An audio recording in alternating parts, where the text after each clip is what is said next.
Hey guys, welcome back to my channel. कैसे हैं आप सब? मैं रश्मि स्वागत करती हूं आपका अपने चैनल पे। आज मैं बात करने वाली हूं कि प्रेगनेंसी टाइम में जो हमारी बॉडी के अंदर इचिंग होती है वो क्यों होती है, उसका रीज़न क्या है, उसकी क्या रेमेडीज़ है और कब ऐसा टाइम आता है जब आपको डॉक्टर को दिखाना चाहिए।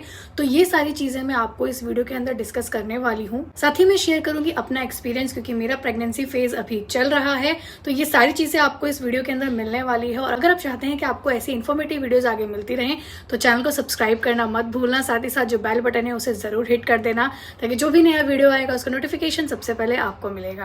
तो चलिए शुरू करते हैं आज का वीडियो। तो सबसे पहले हम इचिंग को 3 पार्ट में डिवाइड कर लेते हैं। एक है कि थ्रू आउट प्रेगनेंसी आपको इचिंग हो रही है, मतलब आपको प्रेगनेंसी कंसीव हुई है, उसके बाद स्टार्टिंग से ही फ्रॉम द फर्स्ट ट्राइमेस्टर आपको इचिंग हो रही है, या फिर आपको इचिंग शुरू हुई है मिडल ऑफ द, जब आपका बेबी बम्प स्टार्ट होता है तब से आपकी इचिंग स्टार्ट हुई है। और एक इचिंग होती है जब आपको पूरी प्रेगनेंसी में इचिंग नहीं रहती है, बट जब आपका 8th या 9th मंथ चलता है आपको इचिंग स्टार्ट हो जाती है। और वो जो इचिंग होती है वो पूरी बॉडी में होती है एंड आप उसे सहन नहीं कर पा रहे हैं, मतलब आप रब किए जा रहे हैं, आप खुजाए जा रहे हैं, आपकी इचिंग बढ़ती जा रही है। सो इस तरीके से हम जो इचिंग है वो 3 पार्ट में डिवाइड कर रहे हैं।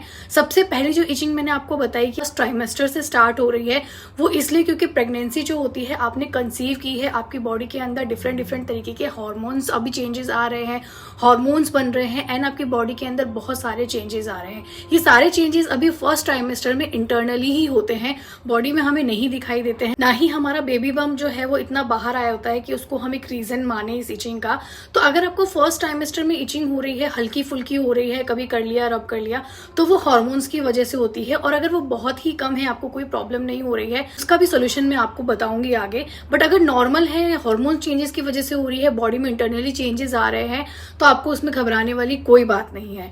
सेकंड जो इचिंग मैंने आपको बताई कि जब आपका बेबी बम्प बाहर आने लगता है, जब आपकी जो बॉडी है वो बाहर से भी अब थोड़ी ज्यादा एक्सेस में होने लग जाती है, आप थोड़े से हेल्दी हो जाते हैं, आपके आर्म्स में, आपके टमी एरिया में, आपके हिप्स में, आपके थाइज में, सब जगह है फैट जमा होने लग जाता है due to pregnancy, due to hormones, आपकी बॉडी में चेंजेस आने लग जाते हैं। उस टाइम इचिंग आप सबको देखने को मिलेगी ही मिलेगी, ज्यादातर चांसेस होते ही हैं। एंड मेरे साथ भी यही हुआ था कि जब मेरा बेबी बम्प बाहर आने लग गया था, मैंने थोड़ा सा वेट पुट ऑन कर लिया था, तो मेरे को इचिंग की प्रॉब्लम शुरू हो गई थी। बेबी बम्प पे होने लगी थी, पेट पे खासकर मुझे खुजली ज्यादा होती थी, और मुझे एक्सेस में कहीं भी नहीं हुई, लेकिन पेट पे भी मुझे इतनी होती थी कि मतलब मैं हल्का सा रब कर लेती थी एंड मुझे अच्छा लगता था, बस एक्सेस में नहीं हुई थी। लेकिन फिर भी मैं आपको एक चीज यहाँ और बोलूंगी कि अगर आपको लगता है कि आपको सलाह अपने डॉक्टर से लेनी है तो जरूर लेनी चाहिए। क्योंकि जब मुझे बेबी बम्प पे शुरू हुई थी ऑलमोस्ट 4 मंथ के आसपास, तो मैं अपनी गायनी से हमेशा हर चीज डिस्कस कर लेती हूँ, चाहे वो कोई भी बात हो। तो मैंने उनसे पूछा, मैंने कहा मेरे पेट पे इचिंग हो रही है, कोई प्रॉब्लम वाली बात तो नहीं है? तो उन्होंने बोला कोई प्रॉब्लम वाली बात नहीं है, क्योंकि आपका बेबी बम्प बढ़ रहा है, आपका वेट पुट ऑन हो रहा है, तो इसकी वजह से इचिंग हो रही है। इसका एक सीधा सा सॉल्यूशन है कि आप उस एरिया को थोड़ा सा मॉइस्चराइज रखें। कैसे मॉइस्चराइज रखना है वो मैं आगे आपको वीडियो में बताऊंगी।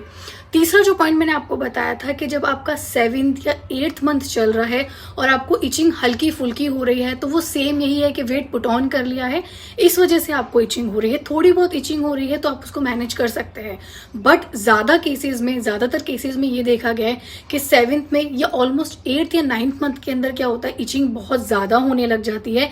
वो किसी वजह से होती है, वो किसी मेडिकल वजह से होती है। और अगर आपको लग रहा है कि आपको पहले इतनी इचिंग नहीं थी या इचिंग थी ही नहीं और अचानक से आपकी इचिंग बढ़ रही है और पूरे बॉडी के अंदर आपको इचिंग हो रही है एंड आप इस तरीके से रब किए जा रहे हैं, आप सहन नहीं कर पा रहे हैं, आपको तुरंत डॉक्टर से डिस्कस करना होगा, क्योंकि ये प्रॉब्लम फिर आगे जाके आपके बेबी को भी हार्म करती है। So through out the pregnancy में आपको एक ही सलाह दूंगी कि अगर आपको कोई भी चीज ऐसा लगता है कि आपके साथ पहले नहीं था, अभी हो रहा है, आप घर वालों से भी डिस्कस कर रहे हैं, फ्रेंड से भी डिस्कस कर रहे हैं, तो मैं आपसे एक चीज और बोलूंगी कि अपनी डॉक्टर से जरूर डिस्कस करें।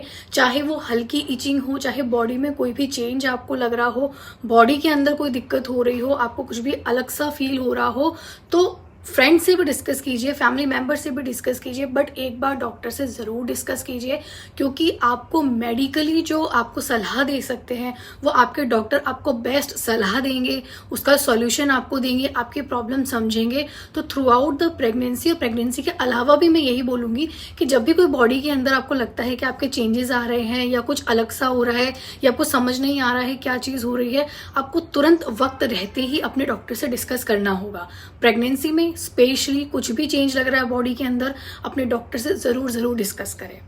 अब यहाँ मैं आपको एक छोटा सा सॉल्यूशन देने वाली हूँ या रेमेडी देने वाली हूँ कि अगर आपको इचिंग बहुत कम लेवल पे हो रही है, जैसे कि हार्मोन चेंजेस की वजह से वेट पुट ऑन हो जाता है, उसकी वजह से बेबी बम बाहर आ रहा है, उसकी वजह से जैसे मुझे होने लगी थी, तो मैंने क्या किया, अपने डॉक्टर से डिस्कस किया एंड उन्होंने बताया कि आपको अपनी उस पार्ट पे जहाँ इचिंग ज़्यादा हो रही है, वैसे तो कोशिश कीजिए पूरे बॉडी को ही आप अपने अच्छे से मॉइस्चराइज करें, बट अगर आपको लग रहा है कि पूरी बॉडी में करने की ज़रूरत नहीं है तो आप उस पार्ट को जहाँ इचिंग ज़्यादा हो रही है वहां आपको अच्छे से मॉइस्चराइज करना है।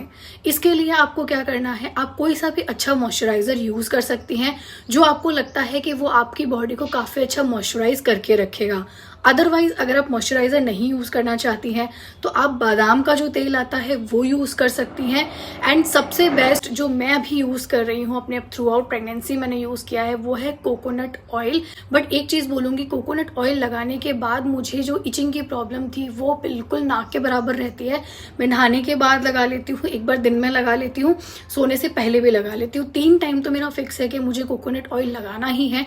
उसके अलावा भी अगर मुझे टाइम मिल जाए, याद आ जाए, जब मुझे इचिंग हल्की सी भी लग रही है तो तुरंत मैं कोकोनट ऑयल लगा लेती हूँ। तो मैं आपको यही प्रेफर करूंगी कि सबसे बेस्ट है कोकोनट ऑयल, वो आप यूज कर सकते हैं। उसके अलावा बादाम का तेल भी आप यूज कर सकते हैं, क्योंकि जो ऑयल होता है उसके अंदर मॉइस्चराइजिंग जो कंटेंट होता है वो ज्यादा होता है एंड आपकी बॉडी को काफी देर तक मॉइस्चराइज भी करके रखता है। इसके अलावा अगर आप अपनी गायनी को दिखाते हैं तो डॉक्टर भी आपको अलग अलग तरीके के मॉइस्चराइजर रिकमेंड कर सकते हैं, बता सकते हैं कि आप ये भी लगा सकते हैं। बट अगर आप कोई भी मॉइस्चराइजर नहीं लगाना चाहते हैं तो आप घर में अवेलेबल अपने कुछ जो ऑयल्स है, कोकोनट ऑयल, बादाम ऑयल, इनको भी लगा सकते हैं। बाकी मार्केट में आपको डिफरेंट तरीके की आपको ऑयल्स मिल जाएंगे, क्रीम्स मिल जाएंगी, बट मैं आपको पर्सनली यही सलाह दूंगी, कोकोनट ऑयल सबसे बेस्ट है और आपको इजीली मिल भी जाएगा, एक्सपेंसिव भी नहीं है और बहुत लंबे टाइम तक चलता है, तो आप वो भी यूज कर सकते हैं। एक मैं सलाह आपको यहाँ जरूर दूंगी कि जब भी आपको इचिंग होना, आप कोशिश करना कि उस जगह पे ना ही आप खुजाएं, ना ही रब करें, क्योंकि जैसे ही आपकी स्किन ड्राई होगी आप वहां पर खुजाएंगे, स्ट्रेच मार्क्स आ जाएंगे, निशान आ जाएंगे, जो कि बहुत लंबे टाइम तक रहते हैं। तो कोशिश कीजिए कि जब भी आपको लग रहा है कि आपकी इचिंग हो रही है, अपने उस पार्ट को आप मॉइस्चराइज करके रखें, ऑयल से कीजिए, क्रीम से कीजिए, डॉक्टर ने कुछ रिकमेंड किया है वो चीज आप यूज कर सकते हैं, आपको जो भी बेटर लगे अपनी बॉडी के लिए। लेकिन जितना ज्यादा मॉइस्चराइज करके रखेंगे अपनी बॉडी को, उतना ही स्ट्रेच मार्क्स कम आएंगे, उतनी ही इचिंग आपको कम होगी। आई होप ये वीडियो आपको अच्छी लगी होगी। कोई भी क्वायरी हो, आपको जो लगता है कि आप मुझसे पूछना चाहते हैं, तो आप कमेंट सेक्शन में यहाँ छोड़ सकते हैं। साथ ही साथ आप मुझे इंस्टाग्राम पे भी डीएम कर सकते हैं, मैं वहाँ रिप्लाई जरूर करूंगी। जिन चीजों का जवाब मुझे पता होगा वो भी मैं आपको बताऊंगी, अदरवाइज मैं अपनी गाइनी से भी डिस्कस करके आपको यहाँ पे सॉल्यूशन दे सकती हूँ। तो आप बेझिझक होके अपनी कोई भी क्वेरी यहाँ कमेंट सेक्शन में लीव कर सकते हैं। आई होप ये वीडियो आपको पसंद आया होगा, आपके लिए हेल्पफुल रहा होगा, इन्फॉर्मेटिव रहा होगा। वीडियो थोड़ा भी पसंद आया हो तो इसे लाइक जरूर कर देना, चैनल पे नहीं आए हो तो सब्सक्राइब कर देना और हाँ, बेल बटन जरूर हिट कर देना ताकि जो भी नया वीडियो आएगा उसका नोटिफिकेशन सबसे पहले आपको मिलेगा। मिलती हूँ आपसे अगले वीडियो में, तब तक अपना और अपनी फैमिली का ध्यान रखें। Bye bye.